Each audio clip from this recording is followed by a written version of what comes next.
What's up, everybody? It's Jordan, and welcome to the Sports Behind Show. Today is December 28th, 2021, and the Cincinnati Bengals are in full control of the AFC North after a humiliation, an embarrassing game. Them playing against the Baltimore Ravens, humiliating the Baltimore Ravens. The Bengals ended up winning that game 41-21 in a spectacular game. So many records broken in that game. What are we kind of talking about? Talking about that game, reviewing it and everything like that. Also kind of talking about how still the AFC North is not guaranteed to be ours. Some situations where, could really go in our favor to help us win the AFC North and have a home playoff game for the first time since 2015. I'll also be answering a few questions I was asked the past couple of days about, what could happen with our team, the seeding situations in the playoffs, there were stuff like that. So let's go ahead and get started here. So the Bengals, obviously they took on the Ravens on Sunday. It was very interesting because, last week I was unable to do a preview video of the Bengals and Ravens. And looking back, I'm actually kind of glad I didn't, because at the time, it was kind of expected there was a chance Lamar Jackson was going to play. And then it was announced Tyler Huntley was going to play. And then last second, he doesn't play. And then, Josh Johnson, a former Bengal quarterback, had to end up starting for the Baltimore Ravens this game. And I know Ravens fans are going to say, oh, we had Jackson, we would have won, or it would have been so much different. It does not matter. You could have put Tyler Huntley back there. You could have had Lamar Jackson, his MVP year, back there. The Bengals still would have won this game solely because of Joe Burrow's just amazing plays throughout this game. Definitely his best game of his career as a Cincinnati Bengal. So the Bengals, they were able to start off with the ball. They ended up getting a field goal by McPherson for 30 yards to have a 3-0 lead. Baltimore's first drive, it was very impressive. They had the ball for over 5 minutes. They ended up scoring a touchdown on that drive to have the lead 7-3. And, they just really had that drive with ease. 12 plays for 75 yards. And you don't really think that it's going to happen, but you just kind of have that, moment or thought in the back of your head, like, what if this is another kind of Mike White situation where we saw earlier in the year against the Jets? But as the game continued, that was clearly not the case at all. So the Bengals were, after that drive, they were able to get a rushing touchdown by Mixon to go up 10-7 the start of the second quarter. Just a couple minutes later, Burrow found Tyler Boyd on a 68-yard passing touchdown to make the lead 17-7. 5-6 minutes later, Joe Mixon gets another touchdown. This is another passing touchdown from Joe Burrow. The Bengals now are up 24-7, and it's like we're going to have to control this game. Really, have this game won by halftime, it seemed like. The next drive for Baltimore, they end up scoring on a rushing touchdown by Devontae Freeman. It's now 24-14 Cincinnati, with just a couple minutes ago before halftime. We were able to quickly march down the field. Burrow found Higgins in a 1-yard touchdown to make it 31-14 at halftime, which is crazy because we have 31 points in this first half. We did not have that many points in the first 3 halves combined, or our last 3 games. So we really stepped up this game on offense. Best offensive performance I've seen from the Bengals, and arguably ever. It was just an all-around perfect game. The only score in the third quarter was a 36-yard field goal by Evan McPherson. So the lead is now by 20 points, 34-14. Mark Andrews scores a receiving touchdown from 18 yards by Josh Johnson. It's 21-34 with about 14 minutes left. And it's one of those situations where the Bengals are probably going to win, but we've seen at times the Bengals have blown leads before. Look at last year against the Indianapolis Colts. The Bengals were up 21-0 and ended up blowing that game and losing. So we're up 13 with like 14 minutes to go. But the way Burrow is playing, it's really hard to say the Bengals were going to blow that game. We end up scoring just a couple minutes later on our very next drive. Burrow found Higgins on a 10-yard passing touchdown to make it 41-21, and that was the final score of the rest of the game. It really sucks because a couple minutes later, Burrow found Boyd on a great throw. Would have been a great catch by Boyd. It was a very difficult catch to make. They called it the touchdown at first, but then they overturned it because Boyd dropped it. But if Boyd would have not dropped that pass, there would have been 5 passing touchdowns in Burrow, and he would have broke the NFL record for most passing yards in a game. It is absolutely crazy, Burrow's performance in this game. I mean, he was lights out, definitely his best game. I mean, as a Bengal. I mean, he had 4 passing touchdowns. He had 125 passing yards, and he was 37 of 46. Like, that is insane. A couple of those incompletions were throwaways, too. And there were also times, most in the first quarter, where the offensive line wasn't really playing good. So at times he's playing against playing with a crappy offensive line, and he's still for 525 and 4 touchdowns. This was just an insane game by Burrow. To me, with the performance he played against the Ravens on Sunday and the one he played earlier against the Ravens in Baltimore, I don't get how anybody could say that Joe Burrow is not the best quarterback in the AFC North. He is clearly the best quarterback in the AFC North. If you think otherwise, you're either anti-Bengals, or you hate the Bengals, or you're a 100% diehard Ravens fan. Because, I mean, the performance he had, I mean, today, Sunday, and earlier in this year is just insane. He's the first player ever to throw for 400 yards in both meetings against the same team. I mean, it was a incredible performance by Burrow. Definitely, in my opinion, should put him at the top of the comeback player of the year conversation. And something else to me that is just ridiculous. Last week it was announced the Pro Bowl, who players are going to get in and stuff like that. Trey Hendrickson made the Pro Bowl. Rookie receiver Jamar Chase made the Pro Bowl. And finally, Joe Mixon made the Pro Bowl. And the one person who did not make the Pro Bowl was Joe Burrow. That makes no sense to me. The 3 quarterbacks in the AFC who were announced that they did make the Pro Bowl were Patrick Mahomes, which obviously you can understand that. Justin Herbert, which the way he's played this year, take away the game on Sunday against Houston, I could see that too. And then the final quarterback was Lamar Jackson, which to me is just laughable because he's not the best quarterback in his own division. He's not even played like a top 15 quarterback at times this year. Joe Burrow this season is a top 5 quarterback and does not make the Pro Bowl. It's just absolutely ridiculous.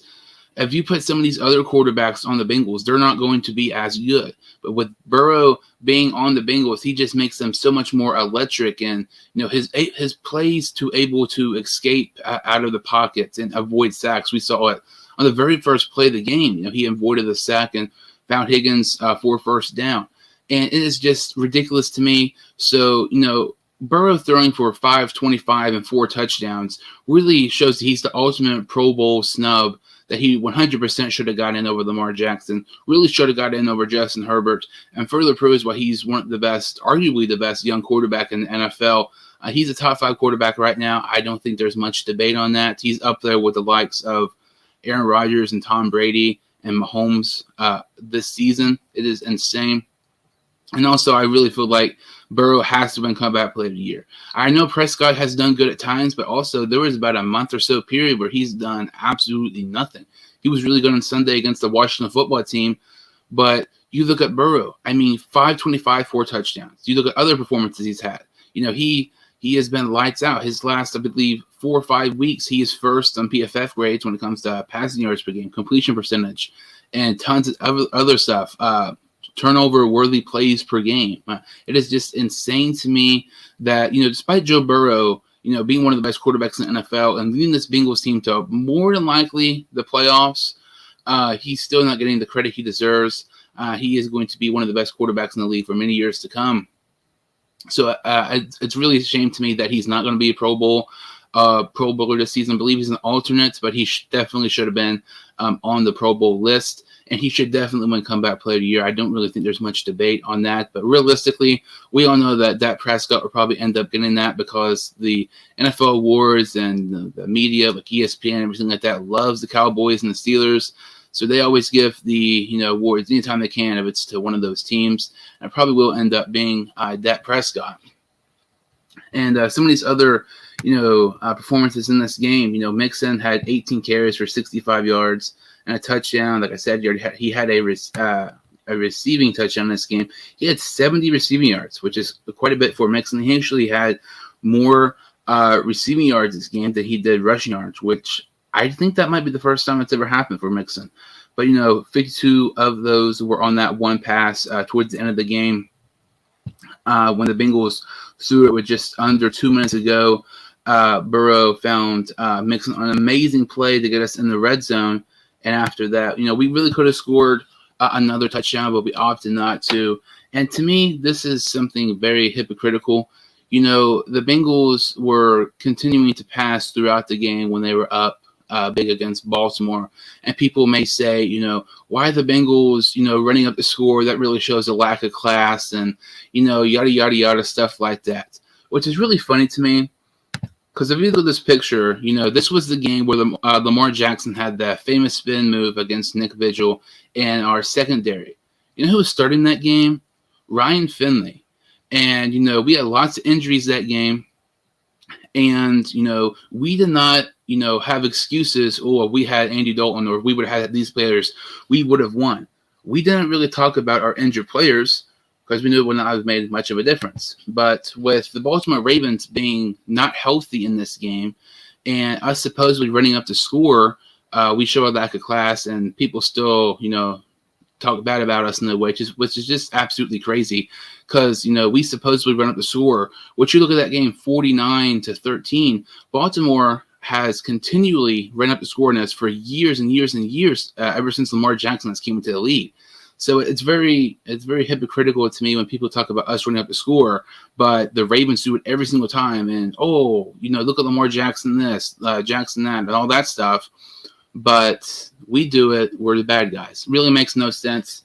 But I'm so glad we ended up, beating Baltimore by 20 points, having a 40 burger on them, 2 separate games. And, in this game, our wide receiver core was just absolutely phenomenal. T. Higgins, 12 receptions, 194 and 2 touchdowns. Chase, 7 receptions, 125. Boyd, 3 receptions, 85 and a touchdown. Mixon, 70 yards on the touchdown. When our offense is like this, I'm not trying to sound biased or cocky, nobody can stop us. I mean, we have the best wide receiver trio in the NFL, in my opinion. We have the best quarterback in the division. Yep. Who's also probably like a top 6, top 7 quarterback, a top 10 running back in Joe Mixon, and the 3 best wide receivers in our division. Nobody else can say that in the entire NFL. So when you have guys like Higgins, Chase, Boyd, Mixon, and Burrow, who's going to be on this team for years to come, the future of this team is just so fun to look at because, this wasn't even supposed to be the year that we were going to be great. I feel like most Bengal fans thought next year was going to be the year. We're actually ahead of schedule on exceeding expectations. And, kind of looking at this, defense here, the only sack was by Trey Hendrickson. He's had 14 sacks this season. That breaks, I believe, a Bengals franchise record. I will admit I was completely wrong on this signing. I was hoping that we were going to re-sign Carl Lawson. And, we obviously didn't. He ended up signing with the Jets. I was hesitant on Hendrickson. I thought it was kind of a risky move, but that signing so far has completely panned out perfectly. I don't think anybody possibly could imagine that Trey Hendrickson will be playing this good so far in this season. It's definitely been our defensive MVP this season. I know Logan Wilson was great when he was healthy, but I feel like it definitely has to go to Trey Hendrickson right now. And, 21-41. We humiliate the Baltimore Ravens. Again, it is so awesome because, they've been humiliating us for years. The last time we played them last year, I believe we only scored 3 points. In the game prior, I think we only scored 3 points too. That's 6 points just in 2 games. Joe Burrow had 4 touchdowns just in this game. It is insane how much of a difference a year can make throughout this team. I know lots of people are excited about us possibly winning the AFC North. It looks like it could happen. It's still not a guarantee. So obviously we play the Chiefs this game at home. Everybody talked about how this week, against Baltimore was basically like a playoff game. And really you could say the same thing about these final games, against Kansas City and at Cleveland. as long as we win one of those games, we end up winning the AFC North. There's still a scenario where we can still win the AFC North, even if we lost both those games. It's difficult, but it's actually not as crazy as people make it out to be. For instance, the Ravens, Steelers, and Browns all have to lose a game. And at first, when you think of that, and there's only 2 games left, you think that might not happen. That's kind of risky. There's no chance that happens.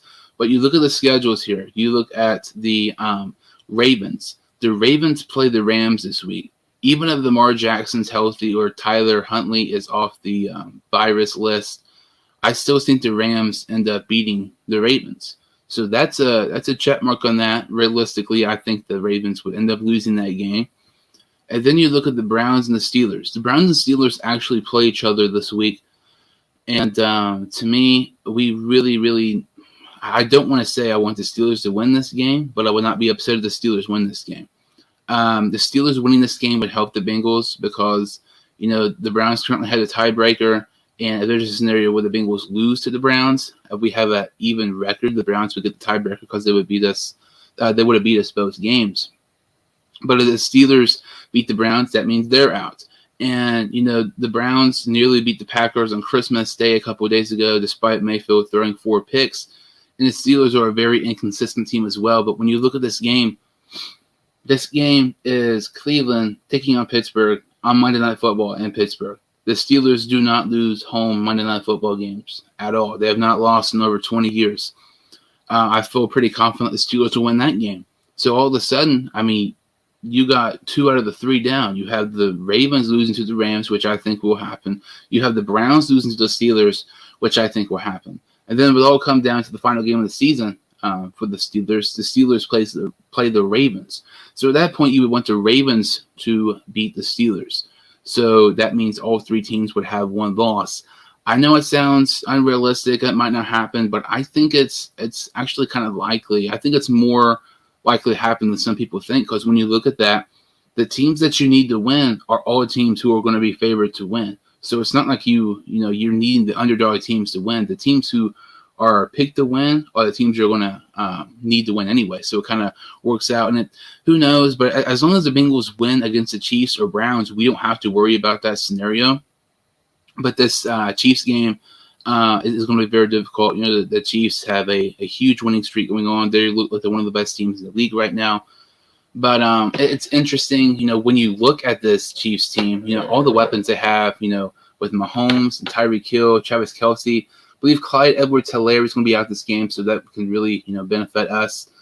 And I feel like the main, key to that game is just Travis Kelce. We have not been able to stop tight ends in the past couple of weeks, with Mark Andrews, George Kittle, and everybody else, Noah Fant. But who knows how we're going to be able to stop Kelce.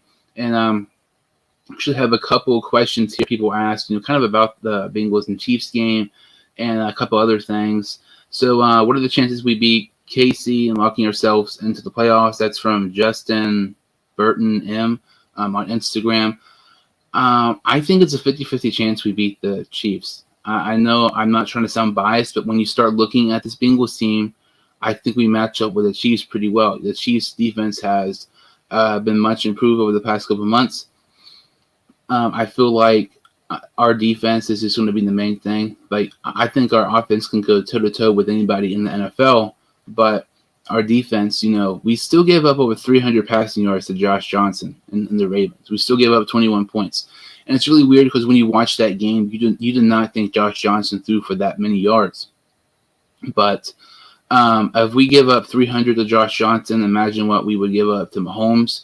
If we could hold Kelce in check, I like our chances. But it's going to be very difficult. Obviously with Logan Wilson, it's already been announced he's out. David Scathers in the IR. I do not trust guys like Jermaine Pratt and Joe Bachie and Marcus Bailey in coverage. They're all right as just normal linebackers, going up against the blitz and stuff like that. When it comes to coverage, they're completely different. If we can hold Kelce in check, I like our chances in this game. This other one here kind of already goes with what I just said. This is from David BCOS on Instagram. What does the linebacker depletion mean against Mahomes? he's going to be targeting Kelsey the whole game. And it's going to be very, very similar to what we saw when we played the 49ers a couple weeks ago when George Kittle, just kept on having the ball thrown to him constantly. And when George Kittle wasn't getting the ball, Jimmy Garoppolo was throwing to guys like Deebo Samuel and people like that who were just, so explosive. It's very difficult to stop, those guys when there's so many playmakers on the field. But I don't know. I feel like we can go toe to toe with the Chiefs. I would not be so shocked if we won the way we're playing right now. I feel like it's going to be a good game. It really could go either way. I don't think it's going to be a blowout. Nothing like it was this past Sunday against Baltimore, regardless, either side. A couple other questions here. This is going to go to the playoffs implications. From Dom Irving 3 on Instagram. Do you think the Browns will win out? I don't think the Browns will even win a game. Like I said, away game in Pittsburgh on Monday Night Football. The Steelers do not lose those games. They have not lost one in over 20 years. Then after that, the following week is the season finale. Despite it being in Cleveland, they still have to play the Bengals. And I know Baker Mayfield is so overrated, but when it comes to him playing against the Cincinnati Bengals, he looks like Tom Brady or Peyton Manning. I don't get it. I've never understood it. It makes absolutely no sense at all. But I don't think the Browns are going to beat the Steelers. I don't think the Browns are going to beat the Bengals. But so I do definitely not see them winning out. I think they're going to lose out, if anything. So let's see here. N Williams 1424 on Instagram. Do you think we make the playoffs? Yeah, I would be kind of shocked if we didn't make the playoffs. At times the Bengals have been known to screw stuff up and blow leads and different stuff like that. Now we screw stuff up somehow, but I really feel like this is just a different Bengals team. Bengals teams in the past would not sweep the Steelers and the Ravens in the same season. That's not happened since 2009. And the way we're playing, the fact that we can go toe-to-toe, I think we can with the Chiefs. We've already went toe-to-toe with the Packers, who's one of the best teams in the league. I definitely think we can either beat the Chiefs or beat the Browns to secure the AFC North, which is just absolutely crazy to say. I don't think anybody really expected that to happen heading into the season.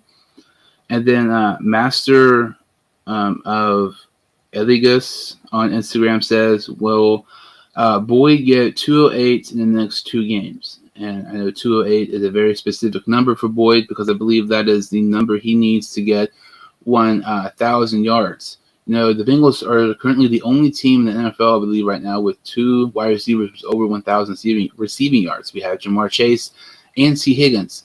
And if Boyd gets 208, we'll also have another one in Tyler Boyd.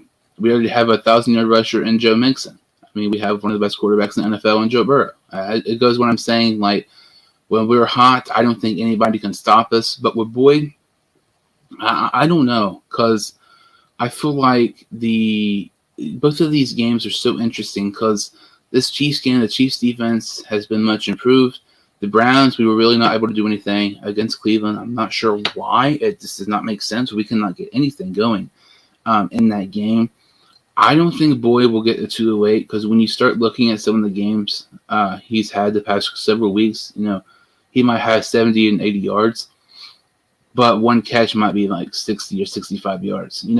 When he's getting these yards, it's in big, big chunk plays that goes for a touchdown. When we played Denver last week, I believe he had like a 67-yard receiving touchdown or something like that. But for the rest of the game, he didn't do anything spectacular.